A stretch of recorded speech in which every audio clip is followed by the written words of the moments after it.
Cuman bisa dibilang kita tuh sebenarnya dimulai dari culture gitu ya. Tapi di luar dari culture yang dimana kita sudah ya bangun selama 8 tahun ini, ya kita harus membuat sebuah sistem gitu ya.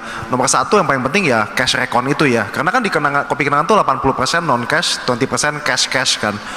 Kalau di luar Jakarta lebih tinggi lagi komposisinya untuk yang cash.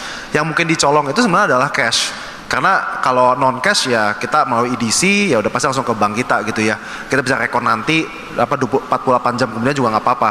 Tapi yang cash ini kita yang paling penting pertama adalah speed. Karena kenapa? Orang itu malingnya pada kalau misalnya kelamaan nggak disetorin duit itu bisa dibawa pulang gitu ya uang tersebut. Makanya kenapa kita mau weekend aja pun kita pokoknya dalam 12 jam ke depan itu udah harus disetor setelah closing dan kita udah harus terima slipnya. Kalau nggak dikejar CP kita bisa call sampai ke area manager, operation manager, kenapa ini belum disetor gitu ya. Nomor satu speed.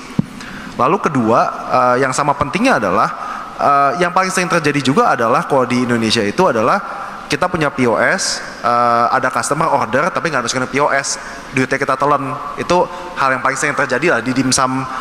Mas juga mungkin kayak gitu ya, itu yang terjadi gitu.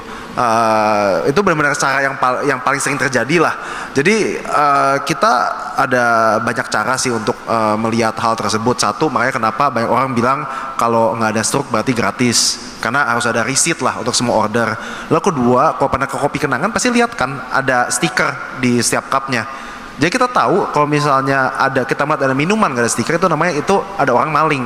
Karena kalau udah masuk order ke POS itu pasti ada stiker. Kalau nggak ada artinya nggak masuk ke POS gitu ya. Jadi stiker itu sangat penting. Lalu ketiga ya CCTV kita lagi sekarang masa udah CCTV belakang kasir, tapi kita juga lagi develop supaya nanti dia pakai machine learning, dia bisa tahu apabila kasir tersebut terima cash tapi nggak masukin order ke POS gitu ya. Jadi kecolongan paling banyak di sana sih sebenarnya kalau di retail di Indonesia ya. Ada order tapi nggak dimasukin ke POS gitu.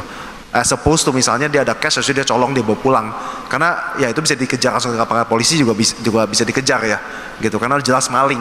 Tapi kalau colong nggak masukin order ke POS itu sesuatu yang mungkin lebih susah ketangkep ya dibandingkan nyolong cash gitu. Oke, kalau